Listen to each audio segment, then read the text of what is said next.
It's Monday afternoon here in last week of June, and I'm looking at. I picked up SACB this morning, Monday edition, and we're looking at here. That noise around me, so as usual. We're looking at here front page, and I'm just looking at it. The only way you can read it panel by panel. You know what I mean? Just kind of like if you're commuting something, if you go to work or something. Anyway, we'll start off at the front here. Beginning of the week. First story, top story. Carving up water supply could make splitting into three states possible. Okay, so that means California. Northern California, Southern California. So, goes on to say here, this is by Dale Kassler, the SACB. It says splitting California into three states would scramble nearly every segment of government that touches residents' lives, from taxes to Medi-Cal to driver's licenses. New agencies would have to be created to operate prisons, highways, and universities. CalPERS and CalSTARS, or CalSTRs, CAL FIRE, and the Highway Patrol. Something upstairs, and the California Highway Patrol, to name a few, would have to be reconfigured and placed. But of all the gargantuan tasks facing Californians, should they choose to divide themselves by three? The proposal that has qualified for the November ballot, none is arguably more daunting than carving up the state's water supply. California has spent more than a century crafting one of the world's most elaborate and interdependent networks for storing, allocating, and delivering its water. Billions of dollars have been poured into reservoirs, pumping stations, and aqueducts, mostly to move water from the rainy north to the arid, densely populated south. The entire apparatus is governed by two state agencies, one federal agency, hundreds of local districts, and a convoluted pecking order of water rights, contractors, and court rulings, separating this intricate and almost hopelessly tangled web into three workable parts. Go ahead and try. Let's just see what this leads to. 2A. Get this right. 2A here. So it goes on to say here,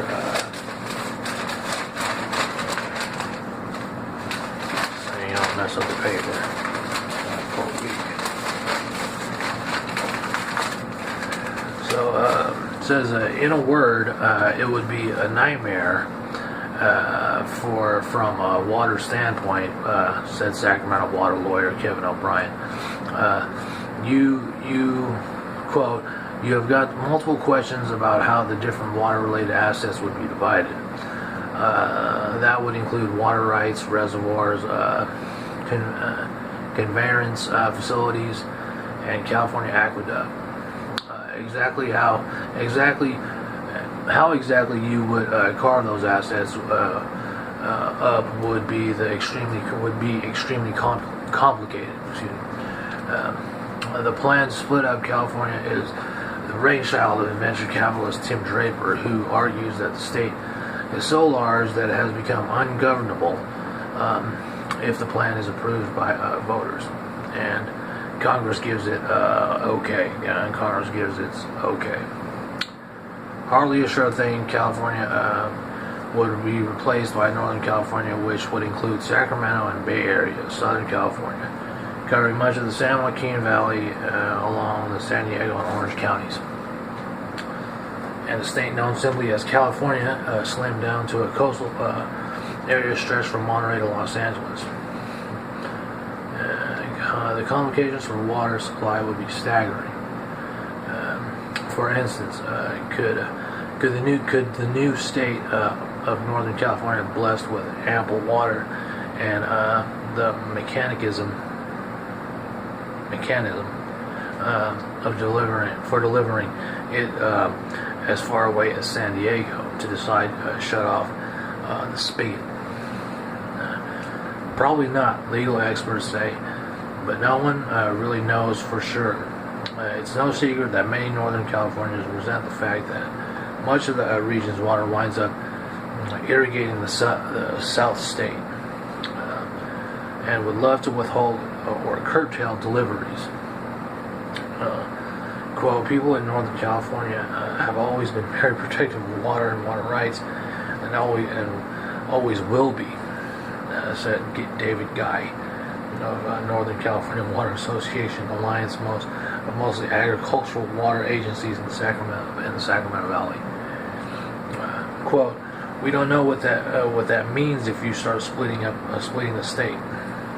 Quote, says, at the very least, the idea of a standoff with Northern California is unnerving for people like Jeff Neitlinger, general manager of the Metropolitan Water District of Southern California. Metropolitan's 19 million customers get a quarter of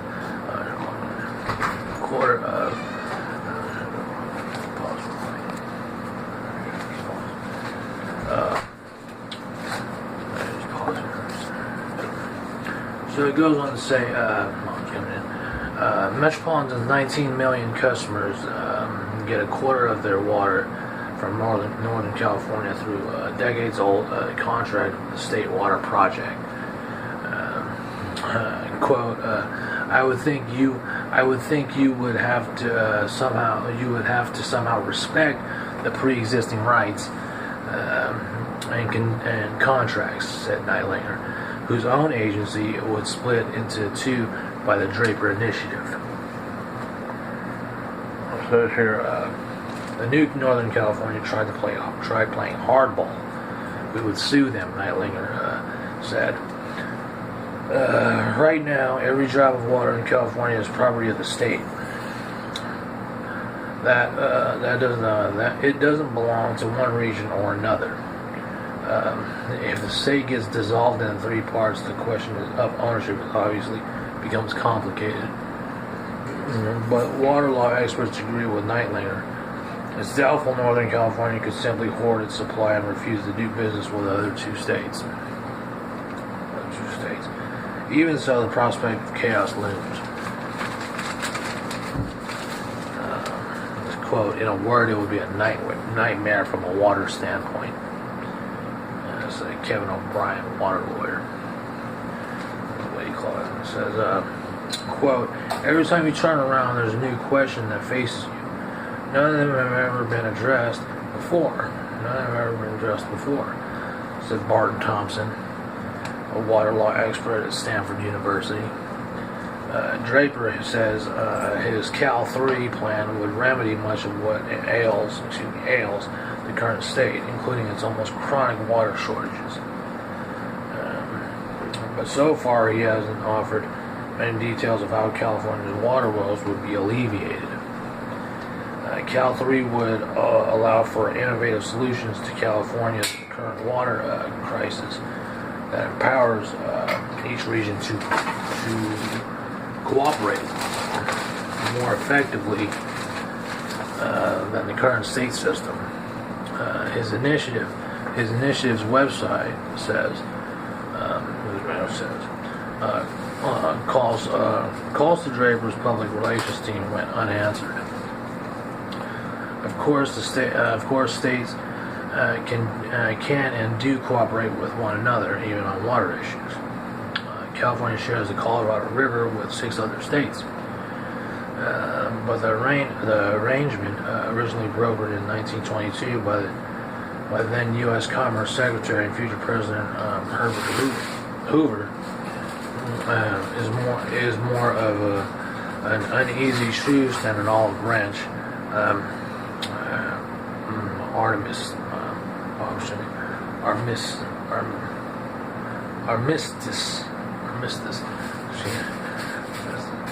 And have States periodically engaged in major legal and political tussles over the river. Two major systems move much of California's water from north to south. The federal government's Central Valley Project of California's own state water project. They work in concert. They work in concert, especially in the Sacramento-San Joaquin Delta, the hub of two systems. How they would be affected by river plan is unclear. But they have so many moving parts that dividing up the state seems like a huge complicating factor. Look at the state water project. Built in the 1960s by Governor Pat Brown, the project takes water largely stored in Lake Oroville in Butte County and runs into the Sacramento River to the Delta. From there, it's pumped via 444 mile California aqueduct to parts of the Bay Area, a few coastal regions in San Luis Obispo County, the southern San Joaquin Valley, and the vast urban stretches of Southern California. It's complicated enough. It's complicated enough as it is. Now the water would have to wend its way from the new Northern California home to Oroville, Delta pumps to the most inland state called Southern California, and a coastal entity known as California. It's fraught with politics. Just imagine Southern California and Northern California. Two new states trying to figure out how much each would get, said Thompson, a Stanford law professor. There's no easy way of doing it, end quote. And that's that article there. This might be a top story, so we'll just continue that later.